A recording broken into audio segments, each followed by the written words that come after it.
अब हम देखते हैं कोण भुजा कोण सर्वांग समता नियम, ASA कांगुरेंसी अर्थात एंगल साइड एंगल कांगुरेंसी रूल्स। ठीक है, यह सर्वांग समता की तीसरी कसौटी होती है। पहली कसौटी होती है भुजा भुजा भुजा सर्वांग समता नियम, दूसरी होती है भुजा सर्वांग समता नियम, तीसरी होती है कोण भुजा कोण सर्वांग समता नियम।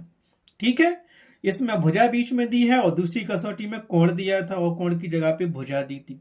तो ये इसका कथन क्या है, दो त्रिभुज हमारे पास होते हैं तो यदि एक त्रिभुज के दो कोण और उनके बीच की भुजा दूसरे त्रिभुज के दो संगत कोणों और उनके बीच की भुजा के बराबर हो तो वे दोनों त्रिभुज सर्वांग सम होते हैं।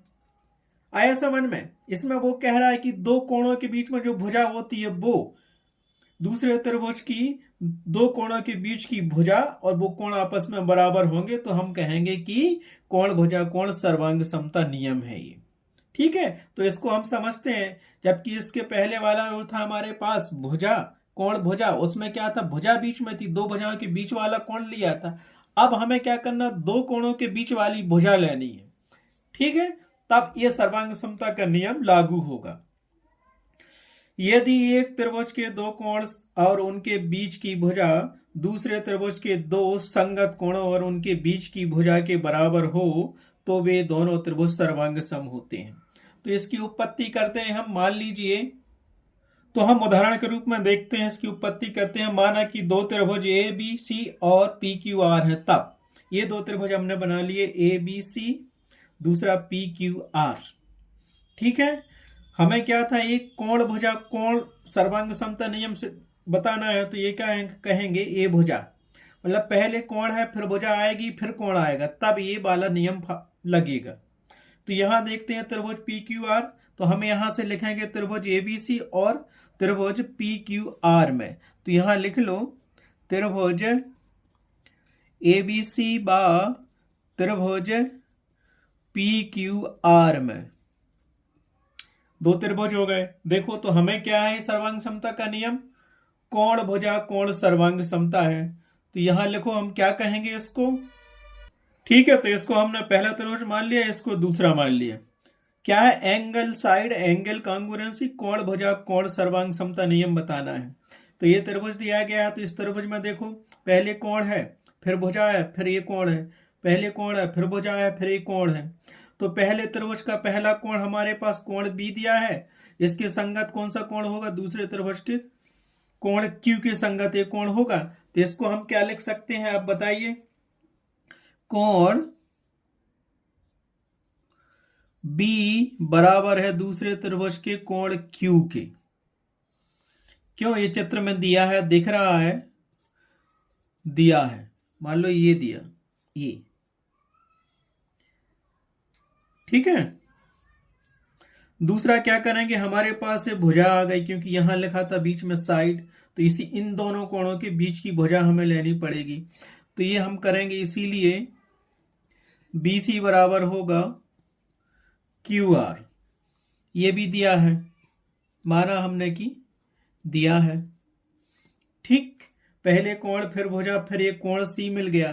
तो देखा हमने पहले त्रिभुज का कोण C दूसरे त्रिभुज के कोण R के बराबर है, ये भी दिया है, दिया है। ठीक है, तब हम कह सकते हैं कि जब ऐसी कंडीशन होती है, पहले कोण फिर भुजा फिर कोण बराबर होते हैं, इस कोण के संगत ये कोण है, इस भुजा के संगत ये भुजा है और इस कोण के संगत ये कोण है, क्योंकि A के बाद B, B के बाद C, ऐसे P के बाद Q, Q के बाद R, तो इन दोनों के बीच की भुजा है। स्पष्ट कहा है कि ये कोण भुजा कोण सर्वांग समता है। तो हम इसको बताएंगे, अतः क्या कहेंगे हम, त्रिभुज ABC सर्वांग सम होगा त्रिभुज PQR की। रीजन यहां क्या दोगे आप, कौन से सर्वांग समता नियम से, क्योंकि यहां पे हमने कौन सा सर्वांग समता नियम लगाया है, कोण भुजा कोण सर्वांग समता, सर्वांग समता नियम, यही नियम कहते हैं इसको। इसको हम ये भी लिख सकते, क्या लिख सकते हैं, ASA सर्वांग समता, सर्वांग समता नियम से, ऐसा भी कह सकते। A for angle, S for side, ठीक है। अतः हम स्पष्ट कह सकते हैं कि जब दो त्रिभुज दिए होते हैं, उनका कोण, पहले त्रिभुज का कोण दूसरे त्रिभुज के संगत कोण के बराबर हो, फिर पहले त्रिभुज की भुजा दूसरे कोण की संगत भुजा के बराबर हो, फिर पहले त्रिभुज का कोण दूसरे त्रिभुज के दूसरे संगत कोण के बराबर हो, तो वो क्या कहलाते हैं, आपस में त्रिभुज सर्वांग सम कहलाते हैं। और CPCT से बाकी सब ये आपस में बराबर हो जाते हैं, क्योंकि जब दो त्रिभुज सर्वांग सम होते हैं तो उनके संगत भाग भी बराबर होते हैं। अब इसी को हम एक एग्जाम्पल देके समझते हैं कि दो त्रिभुज हमें दिए गए हैं तो उसकी सर्वांग समता इससे कैसे सिद्ध करेंगे, क्योंकि हमारे पास ये दिया गया है कोण भुजा कोण सर्वांग समता। तो देखते हैं एग्जाम्पल देकर। ठीक है, हम देखते हैं कि ये दो त्रिभुज दिए गए हैं, उसका ये कोण 40 डिग्री का है, ये भुजा 5 सेंटीमीटर है और ये कोण 50 डिग्री का है। दूसरे त्रिभुज DEF में भी देखेंगे ये कोण 40 डिग्री का है, ये भुजा 5 सेंटीमीटर की है और ये कोण 50 डिग्री का है। अब हो सकता है कि हम ये कोण ले लें, ये भुजा ले लें, फिर ये कोण ले लें, है ना। तो हम समझाया है हमने, हो सकता है कि ये कोण दिया हो और ये कोण दिया हो और इस भुजा की ये डिस्टेंस दी हो।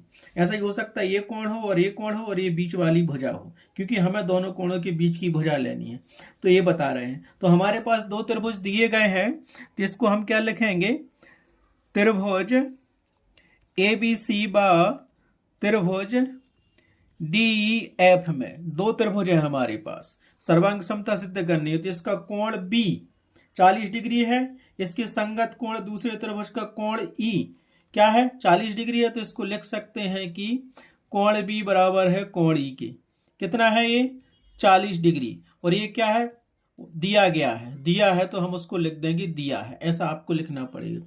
दूसरे बाद इस कोण के बाद ये भुजा आती है, BC भुजा है, और यहाँ पे इस BC भुजा के संगत दूसरे त्रिभुज की भुजा EF है। ये 5 सेंटीमीटर है तो ये भी 5 सेंटीमीटर है, तो लिख दो। इसीलिए BC भुजा बराबर है EF भुजा के, जो कितनी है 5 सेंटीमीटर है। ये भी क्या है, हमें दिया है, ठीक है, ये भी लिख दिया। अब इस भुजा के बाद क्या आया, एक कोण C दिया है, एक कोण C कितना है 50 डिग्री का है, और इस कोण के संगत दूसरे त्रिभुज का कोण क्या है, एक कोण F है, ये भी 50 डिग्री का है। तो इसको हम भी लिख सकते हैं कि पहले त्रिभुज का कोण C बराबर है दूसरे त्रिभुज के कोण F के, जो कि है कितना 50 डिग्री। ये भी चित्र में हमें दिया गया है। अतः हम क्या कह सकते हैं कि त्रिभुज ABC सर्वांग सम होगा त्रिभुज DEF के, ठीक है। अतः किस नियम से यह सर्वांग सम होगा, तो हम लिख सकते हैं कोण भुजा कोण सर्वांग समता नियम से, सर्वांग समता नियम से, नियम से आया समझ में। इसको हम कह सकते हैं कि कोण भुजा कोण सर्वांग समता, सर्वांग समता से, नियम से, ठीक है। हमने ये दोनों कोण ले लिए, बीच की भुजा ले ली। हो सकता है कि क्वेश्चन आए तो हो सकता है ये कोण हो, ये कोण हो और ये भुजा दी हो, तो नियम तो यही फॉलो करना पड़ेगा, क्योंकि हमारे पास एक कोण भुजा कोण सर्वांग समता का नियम तभी लागू होगा कि पहला कोण पहले त्रिभुज का दूसरे त्रिभुज के उस कोण के बराबर हो, फिर पहले त्रिभुज की भुजा, फिर दूसरे त्रिभुज की भुजा, फिर पहले त्रिभुज का ये दूसरा कोण, दूसरे त्रिभुज का दूसरा कोण, संगत कोण बराबर होते हैं, तो वो क्या कहलाता है, कोण भुजा कोण सर्वांग समता नियम कहलाता है। ये तो हमने उदाहरण दिया था, ये आपने समझ लिया। यदि एक त्रिभुज के दो कोण और उनके बीच की भुजा, दो कोण दिए गए त्रिभुज में उनके बीच की भुजा ली, और दूसरे त्रिभुज की दो संगत कोणों और उनके बीच की भुजा के बराबर हो तो वे दोनों त्रिभुज सर्वांग सम होंगे। यही हमने सिद्ध कर दिया, ये आपने देख लिया। इस प्रकार इस सर्वांग समता की कसौटी का तीसरा नियम कंप्लीट हुआ। कोण भुजा कोण सर्वांग समता नियम आपने समझ लिया, समझ में आ गया तो अब प्रश्न हल करोगे तो समझ में आ जाएगा कि वहां पे कौन सा सर्वांग समता का नियम लागू हो रहा है दो त्रिभुजों को सर्वांग सम करने में। और जब दो त्रिभुज सर्वांग सम होते हैं तो उसके जितने भी कोण बचते हैं, जितनी भी भुजाएं बचती हैं, वो सब आपस में बराबर रहती हैं। ये एक सिद्ध है, सिद्ध नहीं करना पड़ता हमें। जब दो त्रिभुज सर्वांग सम हो गए तो उनके सारे भाग आपस में बराबर होती हैं दोनों त्रिभुजों के। ठीक।